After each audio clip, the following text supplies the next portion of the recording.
Bonjour, bonjour à toutes et à tous, en tout cas à tous ceux qui nous rejoignent, bienvenue sur KTV, Kwezi FM, le 106.9 pour ce temps de parole, toujours en direct à la radio et à la télévision. Bakar Aliboto, il est avec nous sur ce plateau. Bakar, bonjour. Oui, bonjour Patrick, bonjour l'ensemble de la population qui nous regarde. Alors, Bakar Aliboto, vous êtes arrivé troisième au classement général, au pied du podium. C'est la pire des places, vous êtes déçu aujourd'hui ? Patrick, je voudrais tout d'abord remercier l'ensemble des électeurs de la circonscription 1 qui ont choisi de me faire confiance. Je vais leur dire à vous tous que vous avez beaucoup travaillé, ne vous découragez pas, c'est comme ça, ce n'était qu'une bataille, mais c'est vrai que l'avenir est devant vous. Nous aurons l'occasion de revenir et qu'aujourd'hui, c'est passé, c'est fini, mais ce n'est qu'une bataille. On n'a pas perdu la guerre, il y a beaucoup à faire à Mayotte et vous serez forcément très utile. Oui, et notamment à Mamoudzou. Et vous serez très utile dans l'avenir. Voilà, reprenez-vous et continuons le combat. Maintenant, c'est vrai. Personnellement, déception, c'est sûr, puisque mes amis et moi, mes équipes et moi, croyons fortement. Cette fois-ci, nous avions des éléments qui laissaient penser qu'on avait une situation plus favorable que la fois dernière. Mais c'est vrai, bon, nous sommes troisième. Mais bon, on aurait souhaité être deuxième ou premier. Mais bon, voilà, c'est comme ça. Et puis, en plus, j'ai compris que les habitants de Mamoudzou ne souhaitent pas que je quitte Mamoudzou. Chakrina était devant vous sur Mamoudzou, hein? Oui, Chakrina était devant nous. Vous savez, à Mamoudzou, c'était quelque part une affaire de... Je dirais, c'est dommage d'ailleurs que les gens, au lieu que nous considérions que c'est une élection législative de la circonscription numéro 1, la plupart des leaders qui ont travaillé là-dessus, qui ont été sur le terrain, ont considéré en quelque sorte que c'était une répétition générale des municipales. Donc c'est dommage pour Mamoudzou, puisque c'était l'occasion pour Mamoudzou d'avoir un deuxième parlementaire, puisque nous sommes quand même la ville et la circonscription qui rassemble le maximum de population dans Mayotte. C'est dommage qu'on ait perdu cette affaire. Mais ce n'était pas une répétition générale des municipalités. Malheureusement, ça a été considéré comme ça, parce que si vous regardez bien les chiffres, vous avez d'un côté Elad Chakrina qui est soutenu par les Républicains. Donc on peut dire qu'en fait, les Républicains se sont positionnés et même ont pu conquérir un certain de leurs membres qui étaient partis dernièrement. En deuxième position, c'est mes équipes et moi qui occupons la deuxième position avec moins de 50 voix par rapport à Chakrina, et suivi derrière par le groupe Chiaboudine enfin l'union plus rassemblement, c'est-à-dire le groupe Chiaboudine Benissouf, le maire de Mamoudzou, voilà, ça fait l'union, ancienne union. Et puis nous avons en quatrième position le MDM avec le sénateur Hassan Abdallah. Je rappelle que le sénateur Hassan Abdallah soutenait Daniel Zaidani, donc me combattait, bien que je l'ai soutenu la dernière fois. Mais c'est comme ça la vie. Dans la vie, voilà en gros, donc c'est dommage pour la population de Mamoudzou. Peut-être que les gens voulaient vous garder à la mairie, Bakar Aliboto. Oui, j'ai compris ça aussi, que les habitants de Mamoudzou ne veulent pas que je quitte Mamoudzou, que je reste à Mamoudzou, mais bon, tant mieux, je sais qu'ils le m'aiment bien, qu'ils m'aiment beaucoup. Mais c'est dommage pour Mamoudzou parce que ça a été une occasion d'avoir des forces supplémentaires ou un pouvoir supplémentaire pour pouvoir venir en appui avec la municipalité et les autres équipes qui sont sur place. Mais c'est bon, quoi la prochaine étape, la mairie de Mamoudzou 2020? Non, pour l'instant, je me repose, j'ai réfléchi et puis surtout, je vais travailler avec les équipes. Mes équipes, parce que je ne peux pas décider tout seul. Moi, l'avenir, pour moi, c'est pas mon avenir à moi, c'est l'avenir de la population de Mamoudzou et de Mayotte. Mais j'ai compris que pour Mayotte, c'est une affaire déjà perdue. Maintenant, on va se consacrer à la ville. Mais on va soutenir quand même nos amis des autres communes pour qu'ils puissent aussi se positionner et conquérir les sièges et les pouvoirs dans leurs communes respectives. Bakar Aliboto, il va y avoir un second tour ce week-end. Vos voix vont compter, celles de Daniel Zaidani aussi, les autres aussi. Et forcément, au petit jeu du rassemblement, de la main tendue, ma question elle est simple, Bakar Aliboto. Vous, personnellement, vous allez voter pour qui au second tour? Elad Chakrina ou Ramlati Ali? Moi, je l'ai dit et je l'ai écrit dans ma profession de foi. Je suis adhérent, l'un des premiers adhérents de la République en marche. Il se trouve que Ramlati Ali et de la République en marche, même si elle n'a pas eu l'investiture. Donc je vais rester cohérent avec moi-même, mais c'est à titre personnel. À titre personnel, naturellement, je voterai pour mon coéquipier. Voilà, enfin, on est tous de la même formation politique. C'est tout à fait normal que je reste dans ma formation politique, mais j'ai une équipe. Nous allons se revoir tout à l'heure et nous allons prendre une décision définitive. Mais ma décision personnelle, en tant que membre de la République en marche, naturellement, je ne peux que soutenir ou voter individuellement. Celle qui représente, en tout cas, qui est de la même formation politique que moi-même. Donc vous soutenez cette formation politique, donc la République en marche.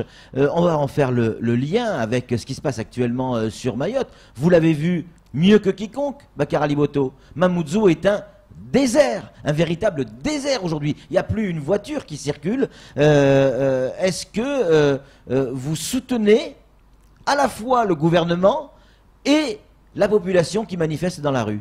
Non, je vais être très clair, je l'ai toujours dit, je le répète, je confirme, j'insiste, je suis solidaire des revendications des Mahorais concernant la lutte contre l'insécurité, puisque ça fait partie de mon cheval de bataille.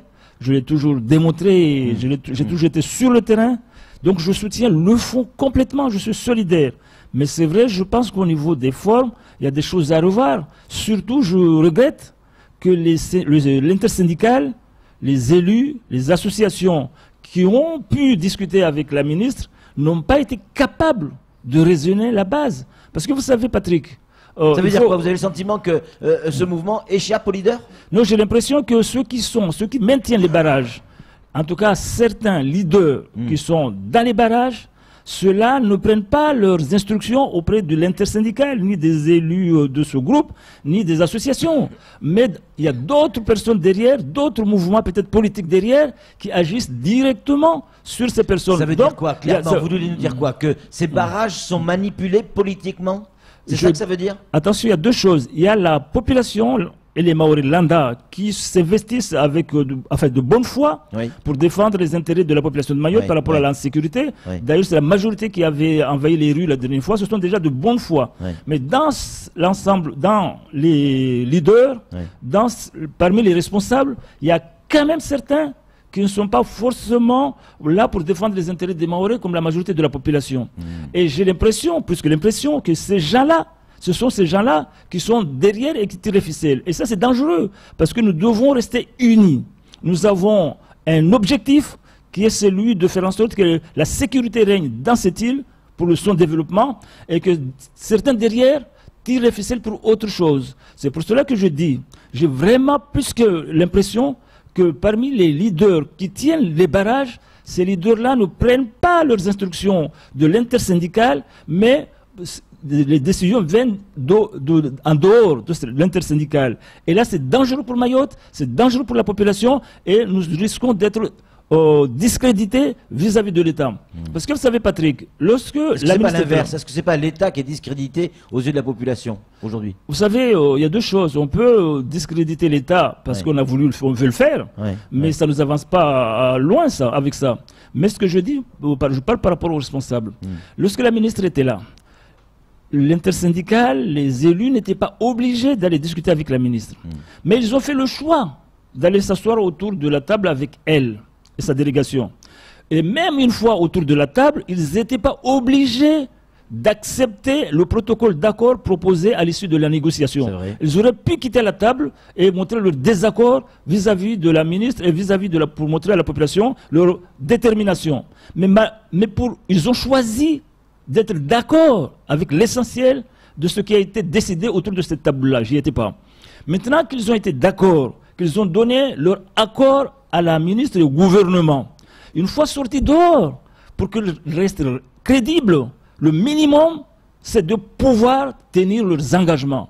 Mais ils n'ont pas été capables d'expliquer à la base pourquoi ils ont choisi de donner l'accord par rapport à ce protocole d'accord.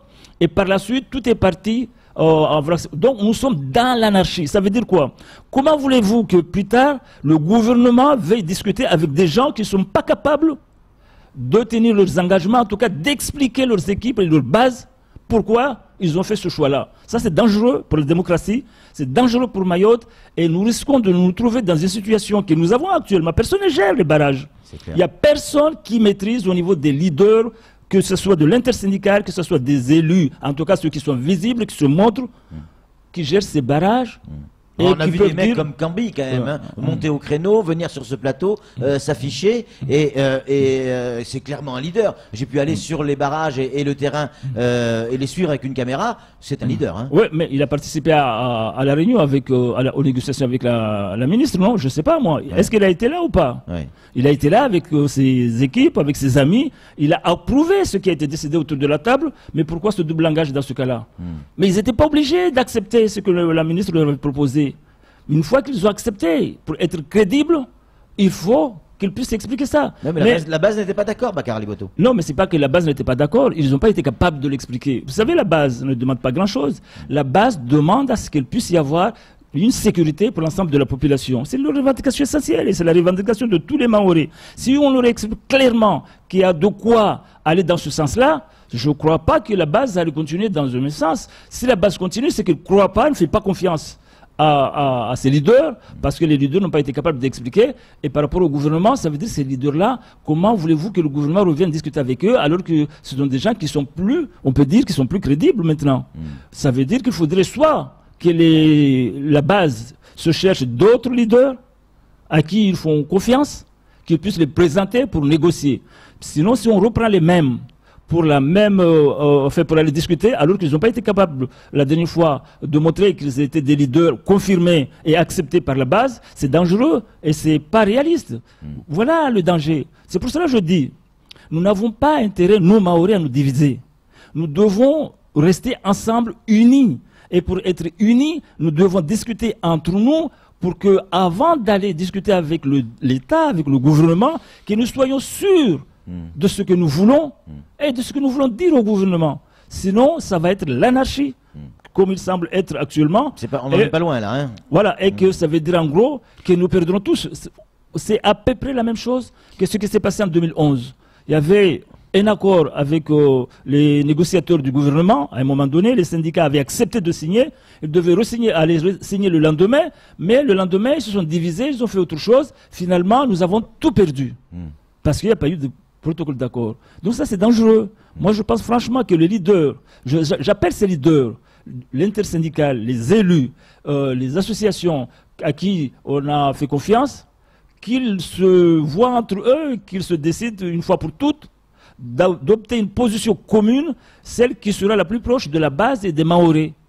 Mais qu'ils laissent de côté leur petite guéguerre pour que nous puissions enfin des gens crédibles pour discuter avec le gouvernement. Le gouvernement a autre chose à faire. Il n'y a pas que Mayotte, vous le savez très bien. Les problèmes, il y en a partout en France, dans le monde. Et la France est une puissance. La France a besoin aussi de s'occuper du reste du monde. Donc, soyons vraiment sérieux. Sinon, c'est comme ça que nous perdons à chaque fois. Juste un message d'un téléspectateur. Bab retrouve sa liberté de parole maintenant qu'il n'est plus candidat. C'est comme ça qu'on l'aime. Quand vous osez dire les choses. En tout cas, merci Bakar Ali Boto d'être venu sur ce plateau. Vous restez encore quelques minutes avec nous, bien évidemment. Pour l'heure, c'est tout pour ce temps de parole. Tout de suite, la suite de nos programmes.